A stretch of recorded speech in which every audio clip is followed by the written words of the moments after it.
Now, AZAPO and the PAC are hosting a media briefing in Johannesburg. This is to announce the outcomes of the election summit held over the weekend. The briefing will communicate the agreement between the two liberation organizations. Let's listen in live. Provincial governments to champion and advance Pan-Africanism and black consciousness, to set up a constituent assembly where a new political dispensation will be worked out, to dismantle white monopoly economic power and introduce a self-reliant economy, to establish an egalitarian society where the dignity of black people will be restored, to do away with the two systems of education, one under Melusi and the other under independent boards, and advance the research, innovation, and creativity in Azania, to restructure the criminal justice system to respond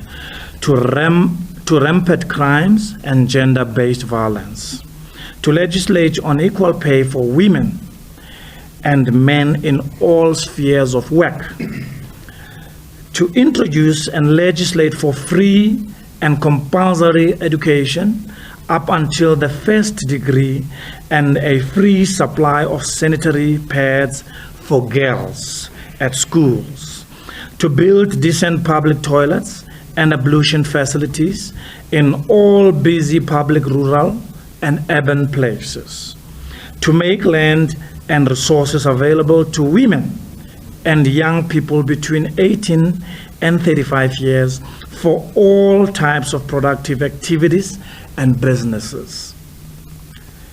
These are efforts that consolidate the forces of liberation and refocus them towards the struggle for the reclamation of our land, the dismantling of neocolonialism, and the ushering in of one Azania, one nation, one people, izwe lethu iAfrika.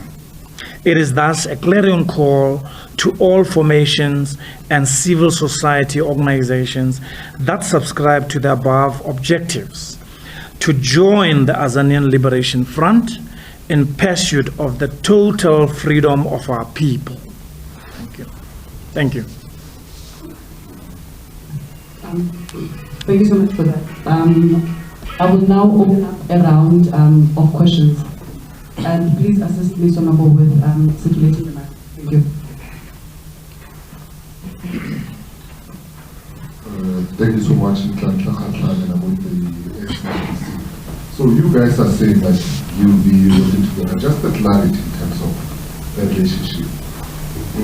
What's going to be guiding the relationship? How are you guys going to campaign for elections and post-elections? You want to make that you look the relationship will continue. Post-elections, when results come, how are you guys going to work around technicalities in terms of the number of votes that you probably get? The second one is probably you guys, as PAC has been invited to the political dialogue.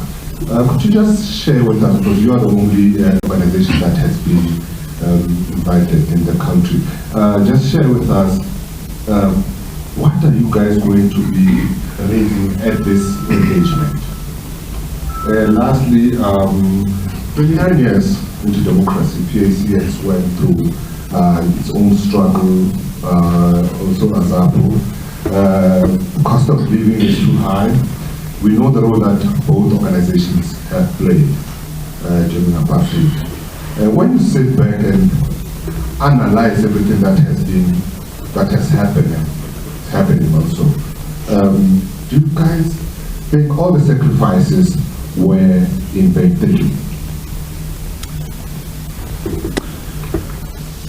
Thank you so much for that question, Tanka.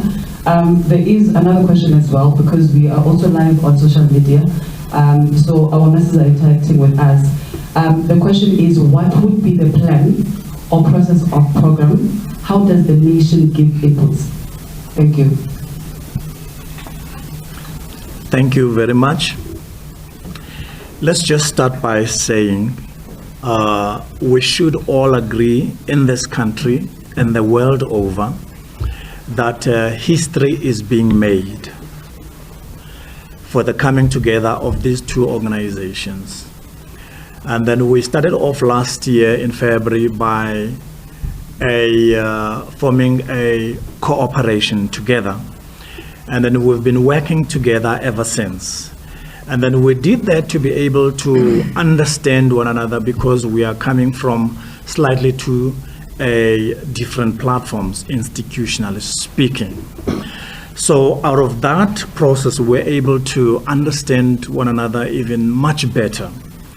And then we have since come together and said, why don't we catapult this relationship to a higher level? And as a result of that, we have said we need to form an election pact, which is exactly what we are declaring to the nation and the whole world, that election pact. And that election pact is within the domain of an Azanian Liberation Front.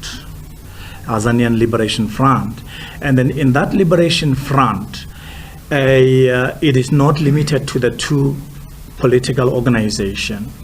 We are inviting all organizations, community-based organizations, political organizations, that are like-minded and who see a need, for us fighting towards the reclamation of our land or the repossession of our land, and the repossession of our wealth as a country, and that country to be redistributed to black people so that they can also be fast-tracked in terms of development. So they are not the only ones in this country who, when they have to go to the loo, they go to the bucket toilet systems, they go to the pit toilets, so that when they send their their children to schools, they are not the only ones who send their children to learn to school under trees or under mud houses.